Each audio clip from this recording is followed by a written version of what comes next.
నీ నాయకత్వం మీద నీకు నమ్మకం ఉంటే నువ్వు రా అసెంబ్లీలో, ఈ వివరాలన్నీ అసెంబ్లీలో పెడతా, చర్చ చేద్దాం.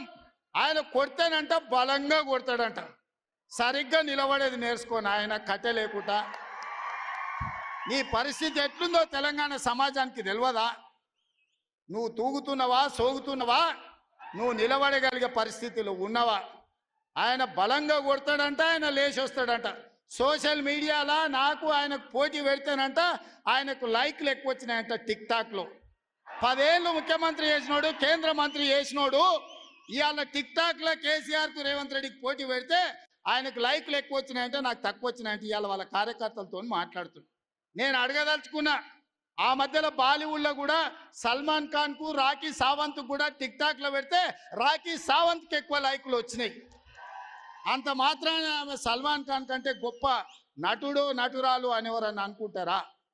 ఇవాళ చివరికి ప్రజలు తిరస్కరించి ప్రజలు డిపాజిట్లు జప్తు చేస్తే ముఖం జల్లక ఫామ్ హౌస్లో వండుకున్న చంద్రశేఖరరావు సోషల్ మీడియా టిక్ టాక్లో నాకు లైక్లు వచ్చినాయని చెప్పుకునే పరిస్థితికి వచ్చిందంటే ఆయన మానసిక పరిస్థితి ఎట్లుందో తెలంగాణ సమాజం అర్థం చేసుకుంటుంది. పెద్ద మనిషి ఆయన వయసులో, నేనేం కాదంటలేను. ఆయన పిల్లలు యమకింకర్లాగా తయారై ఊరు మీద పడి మేస్తున్నారు. ఫస్ట్ నీ కొడుకుని అల్లుని కంట్రోల్లో పెట్టు చంద్రశేఖరరావు. నువ్వు రా సభకు 5 తారీఖు నాడో 6 తారీఖు నాడో స్పీకర్ గారు అనుమతి తీసుకొని ఏబిసిడి వర్గీకరణ మీద మా మాదిగ సోదరుల 35 ఏళ్ల పోరాటం, అదేవిధంగా 100 సంవత్సరాలు బ్రిటిషర్స్ ఉన్నప్పుడు కులగణన చేసిరు. 100 ఏళ్ల వరకు బలైన వర్గాలు ఎంతమంది ఉన్నారో వాళ్ళ లెక్క వాళ్ళకే తెలియదు. ఎంతోమంది ప్రధానమంత్రులు ముఖ్యమంత్రులు మారినారు కానీ బీసీల లెక్కలు తేల్చలేదు. కానీ భారత్ జోడోలో రాహుల్ గాంధీ ఇచ్చిన మాట ప్రకారం ఈరోజు కాంగ్రెస్ పార్టీ బీసీల లెక్కలు తేల్చింది, ఇంటింటికి పోయింది, లెక్క కట్టింది. రాబోయే 2 తారీఖు నాడు బీసీ కులగణన నివేదిక రాబోతుంది. అదేవిధంగా మాదిగల వర్గీకరణ మీద కూడా జ్యుడిషియల్ కమిషన్ నివేదిక ఇవ్వబోతుంది. ఫిబ్రవరి 1వ వారంలో అసెంబ్లీలో బీసీ కులగణన మీద, అదేవిధంగా మాదిగల వర్గీకరణ మీద సభను పెట్టబోతున్నాం. నీకు చేతనైతే చిత్తశుద్ధి ఉంటే సభకు రా, చర్చ చేద్దాం. నువ్వా మేమా తేల్చుకుందాం. నీ ఫామ్ హౌస్లో నీ వంది మాగదులను, నీ భజన చేసేటోళ్లను నువ్వు వాళ్ళను జమేసుకొని వాళ్ళ ముందల పొంకనాలు కొట్టకు చంద్రశేఖరరావు.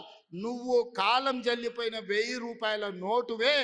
ఆ నోటు పెట్టుకుంటే ఎవడైనా జైలుకే వెళ్తాడు. ఒకప్పుడు 1000 రూపాయలకు చాలా విలువ ఉండే 1000 నోటుకి, అవునా? 1000 నోట్లు ఉన్నాయంటే ఆయన మునగాని కింద చూసేది. ఇప్పుడు 1000 నోట్ల రూపాయలు ఉన్నాయంటే తీసుకుపోయి బొక్కలు వేస్తారు. చంద్రశేఖరరావు గారు కూడా రద్దయిపోయిన 1000 రూపాయల నోటు, ఇంకా దానికి విలువ లేదు. తెలంగాణ సమాజంలో నిన్ను అడిగేటోళ్ళు లేరు చంద్రశేఖరరావు. నువ్వు ఫామ్ హౌస్ నుండి ప్రజలతో నీకు బంధం తెగిపోయినట్టుంది. నేను అంటాడు ముఖ్యమంత్రి, మీరు చూసిన అందరూ కొడంగల్లో యాడ్ను మాట్లాడి నిన్న ఏమంటాడు, కేసీఆర్ నువ్వు కొట్టుడు కాదు, నువ్వు నిలవాడు, సరిగ్గా నిలవాడు, కట్టలేకుండా నిలవాడు అంటుండు. ఒక 71 ఏళ్ల పెద్ద మనిషిని పట్టుకొని సంస్కారం లేని ముఖ్యమంత్రి గారు ఏమంటున్నాడు, కట్టె పట్టుకొని నిలవాడు అంటుండు. నేను చెప్తున్నా ముఖ్యమంత్రికి, రేవంత్ రెడ్డి గారు నీకు సంస్కారం లేకపోవచ్చు, కానీ ఒక్కటి గుర్తుపెట్టుకో, కేసీఆర్ ఆయన నిలబడు కాదు, 4 కోట్ల తెలంగాణ ప్రజల ఆత్మగౌరవాన్ని నిలబెట్టిన వాడు కేసీఆర్. తెలంగాణ అనే రాష్ట్రాన్ని ఏర్పాటు చేసి దేశం ముందు సమున్నతంగా నిలబెట్టిన వాడు కేసీఆర్. అందుకే మా చెల్లె రజని ఒక మాట అన్నది నిన్న, నాకు బాగా నచ్చింది. ఏమన్నా దొరికేనా, రేవంత్ కేసీఆర్ కట్ట లేకుండా నిలబడతాడు, కానీ నువ్వు కమిషన్ లేకుండా ప్రభుత్వాన్ని నడుపురా నాయన అని చెప్పింది.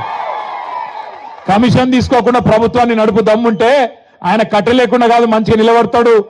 ఆయన కొడితే ఎట్లుంటుందో నువ్వు కాదు, నీ పాత గురువు గారిని అడుగు, చెప్తాడు కొడితే ఎట్లుంటుందో. నీ ఇప్పుడు గురువుని అడుగు, నీ గురువుని అడుగు, రాహుల్ గాంధీ వాళ్ళ అమ్మని అడుగు, చెప్తుంది ఎట్లా ఢిల్లీ మెడలు వంచి తెలంగాణ తెచ్చిండో కేసీఆర్ కొడితే ఎట్లుంటుందో ఆ దెబ్బ తిన్నోళ్ళని అడుగు, తెలుస్తుంది.